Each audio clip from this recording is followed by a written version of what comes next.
Ya teman-teman, bismillah, assalamualaikum. Jumpa lagi di channel ini Gitar 57. Hari ini saya ingin berbagi tips ya, menindaklanjuti mengenai hasil video yang sempat saya bagikan di short YouTube yang terbatas hanya 1 menit ya. Ternyata ada yang banyak dan ternyata juga ada yang penasaran juga ya, gimana kita memaksimalkan gitar agar bisa lebih maksimal fluter ya teman-teman.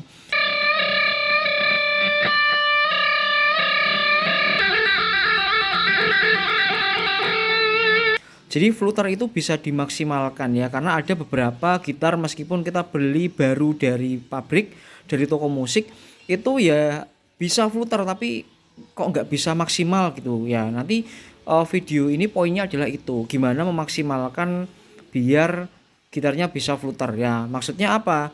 Berarti kan sebenarnya fluter itu ya nggak hanya buat gitar-gitar yang full up down seperti kayak gini dan kayak gitu ya. Semi up down seperti gitar-gitar yang kayak Solo King, Shu, terus kemudian PRAS itu juga bisa fluter teman-teman. Nah, nanti ini bisa diterapkan di gitarnya teman-teman semua gitu ya. Asal ada spring yang ada belakangnya model semi up down itu tetap bisa. Kita simak. Untuk yang pertama, kita harus melihat dulu kualitas spring atau kualitas per bawaan dari gitar teman-teman. Ya, ada memang yang sudah disematkan spring yang bagus. Ada yang dia springnya pas-pasan ya. Spring itu ada 3 ya teman-teman. Ada yang warnanya kayak gini, chrome. Terus kemudian ada yang warnanya hitam. Terus kemudian ada yang warnanya adalah Cosmo gitu teman-teman. Nah, Cosmo ini rata-rata banyak dipakai ya. Cosmo ini biasanya brandnya adalah Gotoh.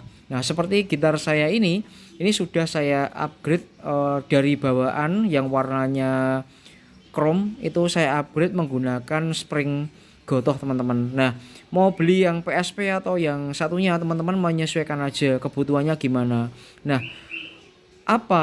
istilahnya apa sih emang Mas ngaruh Mas spring itu ya? Itu ngaruh karena hubungannya sama ini apa namanya elastisitas gitu ya. Kalau spring yang bawaan pabrik itu keras teman-teman ya, diginikan itu keras. Apabila ditarik ini wah effortnya luar biasa. Tapi kalau yang model Gotoh ini lembut banget teman-teman nih. Teman-teman bisa melihat kan. Jadi lembut gitu. Nah, ini jadi elastis banget. Jadi ini salah satu contoh, coba periksa gimana kualitas spring yang dipakai di gitarnya teman-teman semua.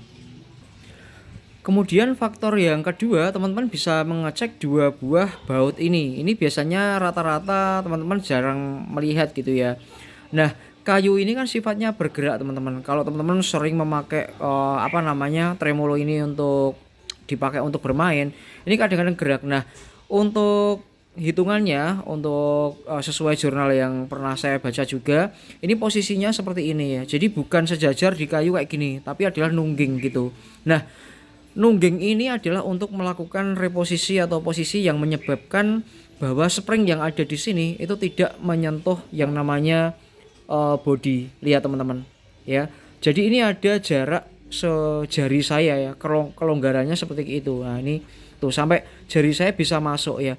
Artinya apa? Dengan posisi ini yang benar ya, yang benar maksimal sesuai dengan yang saya sampaikan tadi, maka spring ini dia akan seperti ini ya. Cara kerjanya dan posisinya akan gini, tidak menyentuh sama sekali yang namanya body gitar. Nah, kalau misalkan dicek di tempatnya teman-teman terlalu mepet, nah itu juga harus diperhatikan juga. Karena memang harus benar-benar ini longgar. Karena apa? Yang namanya fluter itu adalah dimana spring ini harus bekerja secara maksimal. Itu kan fluter itu kan tarikan ya atau feedback yang disebabkan oleh 3 buah spring ini teman-teman. Nah, terus kemudian faktor yang selanjutnya yang namanya posisi spring ini senengan ya. Ada yang dia memasang 2, ada yang memasang 3, ada yang dia modelnya sejajar. Ini senengan ya. Kalau saya masih suka dengan posisi seperti ini ya teman-teman. Gini ya, kayak huruf kayak gini ya. Huruf W kayak gini ya teman-teman. Gitu. Karena apa? Ya karena memang lebih mudah di setup dan juga hitungan ketika kita melakukan setup senar itu lebih mudah teman-teman. Kemudian yang selanjutnya adalah, teman-teman harus memeriksa ini tidak boleh ada yang namanya goyangan ya. Jadi memang harus benar-benar dikunci. Kalau model hot rod ini di bawahnya ada skrup kunci L, ini fungsinya adalah menjepit karet yang ada di dalam kemudian mengunci, tremolo armnya atau handle-nya ini. Sama pula yang dipakai di Ibanez ya teman-teman, Zero 8G0 ini juga sama ya teman-teman. Jadi memang benar-benar, kuat dan kencang sekali. Solusinya gimana kalau di sininya goyang?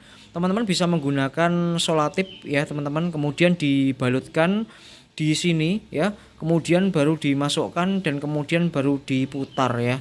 Jadi pakai solatip kayak gini. Kalau misalkan goyang karena termakan usia atau ada faktor lain, pokoknya kayak gitu. Bisa dipakai di model yang flat rose ataupun model 8G0 ataupun yang semi up down.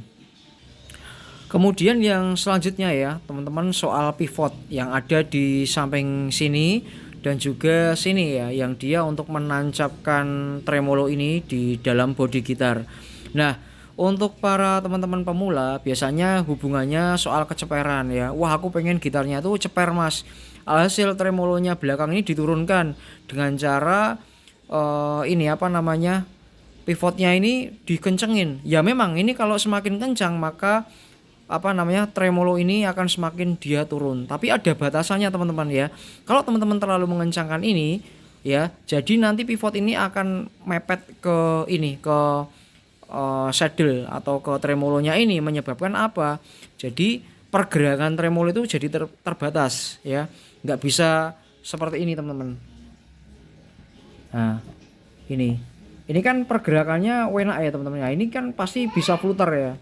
Flutter sama Ibanez juga sama yang itu ya teman-teman. Jadi ada batasannya, jangan terlalu mepet sekali. Lah, patokan mepet atau enggak gimana? Ya ini harus sejajar. Jika tremolo ini dengan bodi gitar sudah sejajar ya. Sejajar, ininya sejajar gini, ya sudah, itu berarti sudah batas maksimal. Meskipun ini masih bisa diturunkan lagi, itu jangan teman-teman. Karena apa? Ya nanti satu menyebabkan tremolonya cepat rusak, karena kan apa, sininya karena gesekannya tidak terlalu kencang, maka terlalu mepet, terlalu kencang, maka ininya nanti kalah ya, jadi kemakan. Jadi harus kayak gitu ya teman-teman. Jadi ada beberapa poin, silahkan dipraktekkan, insya Allah itu nanti akan ada sebuah perubahan di gitarnya teman-teman ya. Tetap masih bisa flutter ya, flutter enak gini ya teman-teman ya. Nah itu tadi, dan semoga bermanfaat. Dan jika ada tambahan atau informasi yang kurang mengenai informasi yang saya sampaikan tadi, teman-teman bisa menambahkan aja di kolom komentar. Siapa tahu dari informasi yang teman-teman sampaikan di kolom komentar itu bermanfaat juga untuk teman-teman yang lain gitu ya teman-teman. Dan terima kasih, semoga bermanfaat. Assalamualaikum dan salam gitaris Indonesia. Jaga kesehatan dan sukses selalu, dan semoga diberikan rezeki yang berkah dan barokah dan melimpah. Assalamualaikum.